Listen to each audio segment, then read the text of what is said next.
Alright guys, we're going to do the Honda cycloconverter generator carburetor. This is an eb3000. First thing we're going to do is take off this air filter assembly. These clips just come up. Remove the air filter. You got 10 millimeter here, 10 millimeter here, and 10 millimeter there. Take those three out. Now we're going to go ahead and just pull this right straight up, like that. Get it out of the way. Pull this straight off. The tube will come out either this side, or it'll come out this. It'll either come off here, or it'll come out of here. No big deal. We'll just stab it back in later. And we're going to pull this out to where it's even with the studs. Now we can actually grab this throttle arm in the back. Right there, actually come out a little past stud. That'll come straight out. There's a spring. It's hard to see, but it just unhooks. And then take the fuel line off, drain the tank. Alright, we'll just get this choke arm out of the way.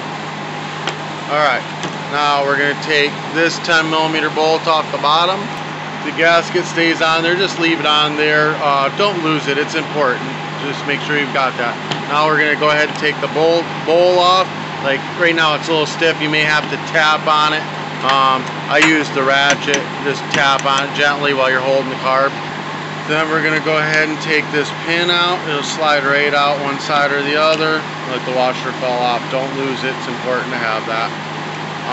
Pull the float out with a needle valve. If the O-ring stays in here, leave it in here, do not pull it out.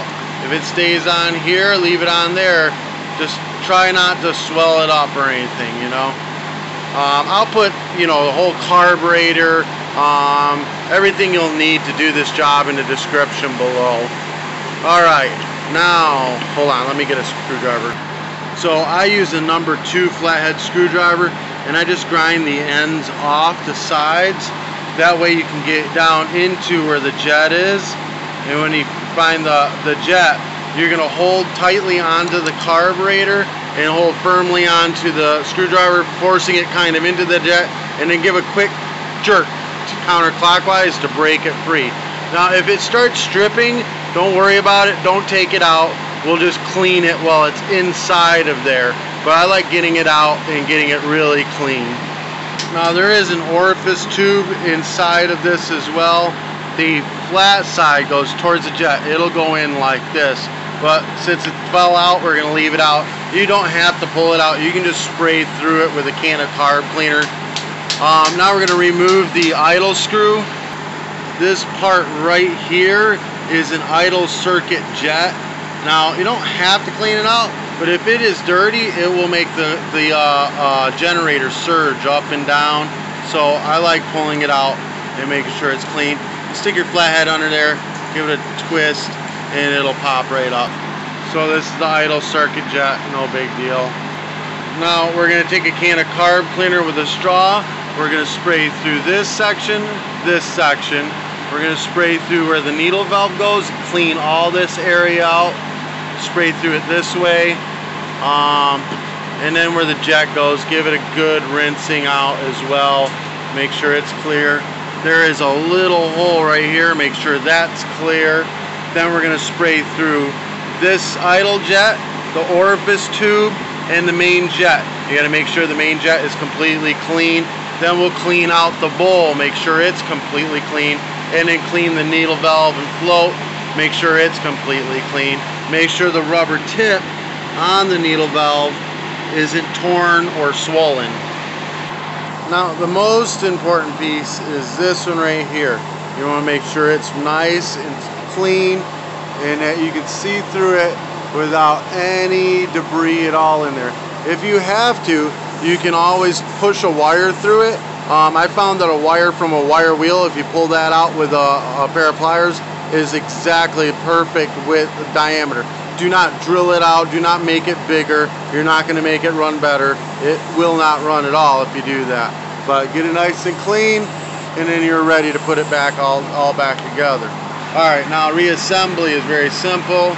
we're going to go ahead and put the orifice tube in, this flat side up, and slide it right in the bowl. Then we're going to take this flat side down, flathead side up. Here. See it?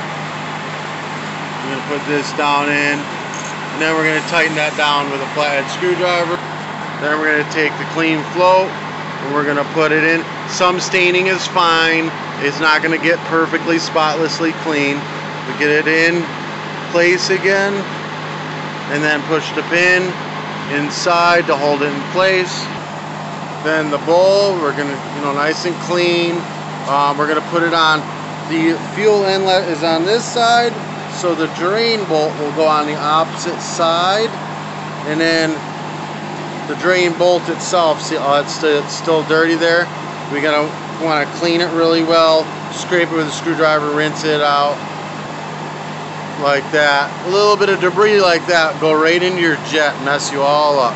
So we take your gasket, put it right back on the bolt. Then we're going to put your bolt back into the carburetor, hold that bowl down. Got the bowl in place. It's a good time to make sure all your levers are moving freely, that there's no restriction, or if this is tight, it'll rev out on you. So make sure they're moving freely. If you got to, spray some spray oil on them, get them loosened up real good. Alright, now we're going to put in this idle jet right here. So there's two flat sides on it. The flat side goes against the base of the carburetor. You'll see it in there. It's got a little chunk of metal that it sits against. Press it firmly all the way down in, and then get your idle bolt. Tighten this all the way until snug, and then bracket out 2 full turns. Then we're going to go ahead and stick the choke back into the choke arm. And we're going to start to slide this back into place onto the bolts. Get it most of the way in there. So you get it to where it lines up with the studs, and then bring it out away from the studs a little bit. Actually, you know what? We're going to pull this off. It's easier to get this spring on with it off. So hook the spring up, but not the throttle arm. If you hook the throttle arm up, when you force it over here to get it back on these bolts, you'll pull the throttle arm really hard, and it'll make the governor come out of adjustment.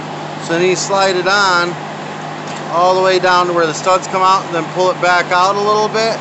Now you can put your throttle arm right into position with these. And then once the throttle arm drops all the way down into place, you can bring this all the way in, hook your fuel line back up. Alright, and then we're going to put the air filter assembly back on.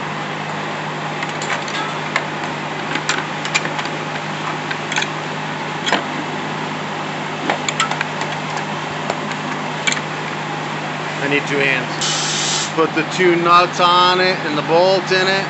Line the choke arm and its grommet back up, and then push it down into place. Then make sure you push this tube back into the cap. Before you put your air filter on it, we're going to give her a test. We're going to put some gas in it and try to fire it up. Make sure you put the gas cap back on before you start it. Up and down is fuel on. Choke, you're going to pull all the way out, and switch is on. Then we're going to pull start it.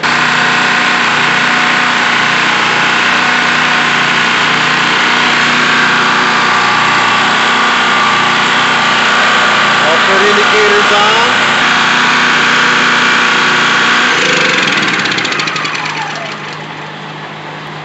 Alright, so I just noticed something I did wrong here. Even I make mistakes. I forgot the gasket behind the air filter. So I'm going to pull this air filter back off and put this gasket on. You put this on to this little eyelet looking thing going up to the top right corner. Now this doesn't have to be on there for it to run, but this rubber seal helps keep the dust from getting behind the air filter and getting into your engine. Now once you got that in place properly, put your air filter back in it, and then this square to the right side, you're going to put this back on, and clamp it back down, top and bottom. Alright, and that's it. You've completely rebuilt or cleaned out your carburetor. Again, all the stuff will be in the description that you might need. If this helped you in any way, shape, or form, give me a thumbs up, hit that subscribe button. I was supposed to wear a new t-shirt today. I mean, I still have the cool t-shirts, don't get me wrong. This will be in the description below today as well. Today's t-shirt that I was going to wear, they ended up mailing me a medium, and I looked like a fat kid in a tiny coat. So I had to reorder it. If you want me to wear one of your business shirts, mail me one. I'll be happy to advertise for you. Peace.